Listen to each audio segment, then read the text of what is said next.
Dari bakar aja, Pak.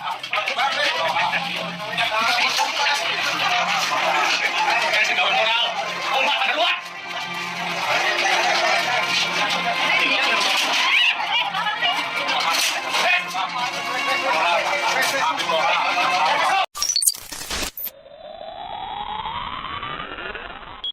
Assalamualaikum warahmatullahi wabarakatuh. Bismillahirrahmanirrahim. Allahumma sholli ala sayyidina Muhammadin wa ala alihi wa sahbihi ajmain, amma ba'du. Jalanallahu wa iyyakum min ahlil khairi was sa'adah fid dini wad dunya wal akhirah. Semoga Allah jadikan kita orang-orang yang beruntung di dunia, berbahagia di akhirat. Allah selamatkan kita dari ujian-ujian dunia, musibah-musibah dunia, dari melakukan hal-hal yang buruk, hal-hal yang menjijikkan keluarga kita, anak cucu kita nanti dan seterusnya. Semoga Allah lindungi agar tidak terjebak kepada hal-hal yang terkutuk. Amin, Allahumma amin. Siapapun kita, berbeda dalam masalah apapun, untuk doa kebaikan mari kita sama-sama tetap saling mendoakan satu sama lain. Kita doakan saudara-saudara kita juga yang ada di Palestina, di Gaza yang sedang berperang. Semoga Allah menangkan mereka. Kita tidak bisa membantu secara materi, kita bantu dengan doa. Yang wafat Allah sambut sebagai syuhada, Allah tempatkan di tempat terbaiknya. Allah segera kembalikan hak-hak mereka secepat mungkin. Allah binasakan musuh-musuh mereka. Amin, Allahumma amin. Ketika saya membuat konten sebelum ini tentang hujah keabsahan Ubaidillah sebagai putra Ahmad, banyak yang berkomentar tentang seorang Habib yang ada videonya digerebek oleh warga, majelis pengajiannya kontrakan tapi dijadikan majelis pengajiannya karena melakukan tindakan asusila, yaitu berjima atau berzina dengan istri tetangganya. Saya menyaksikan konten itu secara seksama, saya tangkap di poin terpentingnya. Sebetulnya tidak mudah kita untuk menghukumi seseorang itu berzina. Kalau kita ngaji, kita fikih, syarat untuk kita bisa diterima menilai seseorang itu berzina agar kita terhindar dari qadhaf, yaitu menuduh orang, maka kita harus punya 4 saksi, yang mana 4 saksi itu melihat langsung peristiwanya dengan mata kepala langsung, bukan baca video, baca chat, bukan video, bukan, tapi menyaksikan secara langsung. Baru dakwaan kita bahwa seseorang melakukan perzinahan bisa diterima. Nah, ini agak sulit untuk bisa mewujudkan seperti ini. Artinya tidak mudah kita menuduh seseorang itu berzina. Kalau misalnya ada orang berdua-dua di kamar, belum tentu berzina. Kalau kamu mau memastikan mereka berzina, kamu harus datangkan 4 saksi. Bahkan misalnya kamu melihat orang berzina, tapi kamu sendirian, lalu kamu laporkan dia berzina, nanti kalau secara fikih ya, akan ditanya siapa lagi yang melihat selain kamu. Kalau kamu tidak bisa mewujudkan itu, maka kamu yang kena sanksi qadhaf. Akan tetapi dari penuturan ya, suami dari perempuan ini, di situ ada hal yang mengagetkan, yaitu bahwasanya ternyata si istri ini sudah mengakui dan juga si Habibnya sudah mengakui. Kalau sudah mengakui, maka ini tidak butuh pembuktian. Itu sudah otomatis berlaku hukum bahwa mereka melakukan perzinahan.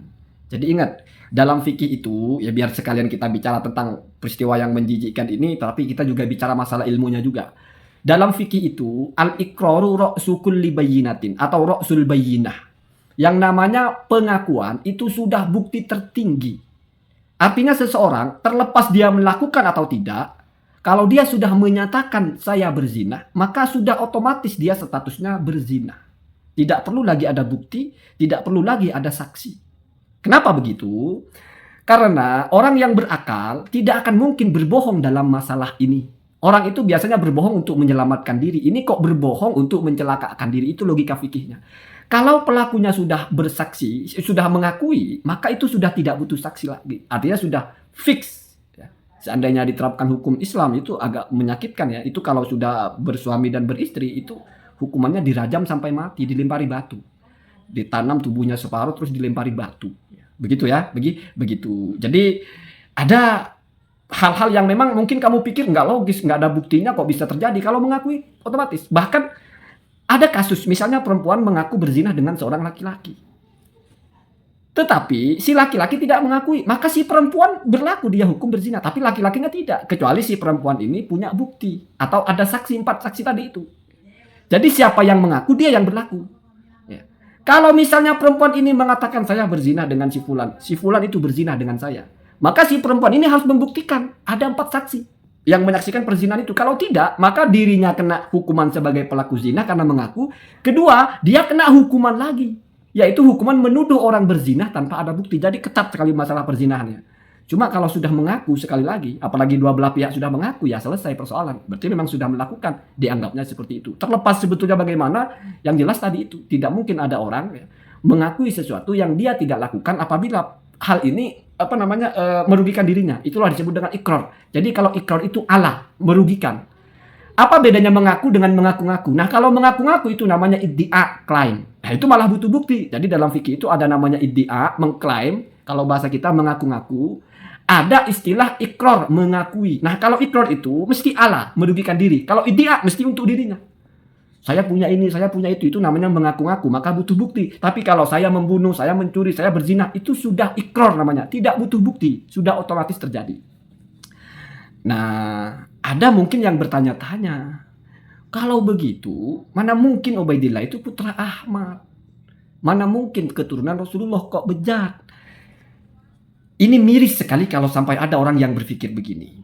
Yang pertama, perhatikan, saya bawakan satu kaidah yang selalu saya ulang-ulang. Sah tidak sahnya nasab tidak berkaitan dengan perilaku. Itu yang pertama.